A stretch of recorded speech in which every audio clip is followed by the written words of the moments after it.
అడగను పోయి, మీకే అర్థమైపోతుంది అంతా. నేను కేవలం నేను అడిగిందల్లా ఒకటే, ఇక్కడ జనాలు హాస్టల్ పిల్లకాయలు అండ్ ఆ తర్వాత బయట చదివే హాస్టల్స్ దగ్గర కూడా క్యాష్ డిమాండ్ చేద్దాం, ఈ హేమాద్రి నాయుడు వీళ్ళందరూ కలిసి.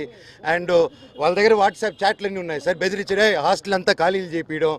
అండ్ ఎలా సార్, ఒక ప్రైవేట్ వాళ్ళకి సొంత నేను ఒక కంపెనీ ఓపెన్ చేసి, వల్మరన్ కంపెనీ ఓపెన్ చేసి నేను అది చేయలేను కదా సార్ అవన్నీ. సో నేను అడిగా, స్టూడెంట్స్కి ప్రాబ్లం అవుతుంది, ఇక్కడ ఉన్న విలేజర్స్ ప్రాబ్లం అవుతుంది, అందరూ మన వాళ్ళు, ఎట్టా వీళ్ళకి ఏదో ఒకటి చేయాలి కదా, మనం కూర్చొని మాట్లాడతాము, ఇబ్బందులు అవుతున్నాయి నాన్న, మీ వరకు రావట్లేదు అంటే నాన్నగారు వరకు రీచ్ అయ్యేలా కూడా నేను తీసుకెళ్ళట్లేదు. ఒకవేళ అటు వెళ్తున్నానంటే ఆరోపణలు, ఇంటి గేట్లు వేసాడో, మాకు నాన్నకేదో చెప్పాడో, మీ అందరూ కళ్ళు మప్పడం. అండ్ టక్కరి ఇన్ని సంవత్సరాలు లేనిది సడన్గా ఇక్కడ ఈరోజు హోర్డింగ్ చూశారు, ఎవరెవరితో హోర్డింగ్ చేసుకున్నారు మీరే చూశారు. నేను పోయినసారి వచ్చి స్టూడెంట్స్ ఊరోళ్ళతో మాట్లాడి వెళ్ళిన తర్వాత పరిగెత్తుకుంటూ వెళ్ళి లొకేషన్ గారికి కలిశారు విష్ణు గారు అండ్ ప్రతి ఒక్కరు. అండ్ ఎందుకు ఆ భయం, ఎందుకు నేనేం చేస్తాను, ఏం లేదు కదా, కూర్చొని మాట్లాడేదానికి ఎందుకు.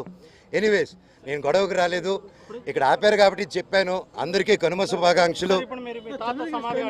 నేను తాతగారి నానమ్మ తాతగారి సమాధి, అలాగే అక్కడ నా కజిన్ బ్రదర్ ప్రసాద్ అన్న, మంచు ప్రసాద్, ఆయన సమాధి కూడా ఉంది అక్కడ. నేను జస్ట్ దండం పెట్టుకుని వెళ్తానన్నా, అంతకుమించి ఇప్పుడు తాత నానమ్మ సమాధికి దండం పెట్టుకుంటానని లాఠీ చార్జ్ చేస్తే పర్వాలేదు, తాత నానమ్మ కోసం దెబ్బలు తింటాను. వేరేది ఏం లేదండి, నేను ఎప్పుడు వచ్చినా వెళ్తాను. మా ఊరు నారవరపల్లి కూడా, సో అక్కడికి వెళ్ళిన నా బంధువులు నేను కలుసుకొని వచ్చినాను. వాళ్ళని ఈ ఇష్యూలో నేను ఇన్వాల్వ్ చేయలేదు. నేను లోకేష్ గారిని కూడా, గారిని కూడా, సార్ నాకు ఇలా చేయండి, నాకు ఇబ్బంది పెడుతుంది, నేను ఎవరిని అడగలేదు.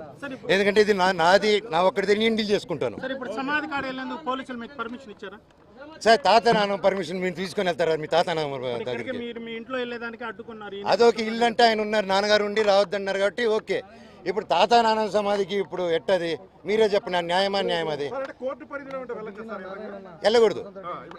నా కోర్టు ఆర్డర్ రాలేదన్నా, సర్టిఫికేట్ రాలేదు. ఇప్పుడు నాకు ఆయన జిరాక్స్ కాపీ ఇస్తే తప్ప అది వచ్చింది. నాకు first of all xerox copy ఆయనకి ఎవరు ఇచ్చారో తెలియాలి కదా, నేను స్టేషన్కి వెళ్ళి అదే అడుగుతాను. సర్టిఫికేట్ అది జిరాక్స్ కాపీ నాకు కోర్టు ఇచ్చింది, అలా బయట ఇవ్వకూడదు. ఆయన చేతికి ఎవరో లోపల నుంచి ఇచ్చుంటారు కదా. నేను అప్పుడు సార్ని అడుగుతాను, సార్ ఆ పేరు ఇవ్వండి, నీకు ఫైల్ ద కంప్లైంట్. సో ఇప్పుడు నేను తాత నానమ్మ సమాధి దగ్గరికి వెళ్తున్నాను, దండం పెట్టుకొని నేరుగా చంద్రగిరి స్టేషన్ కానీ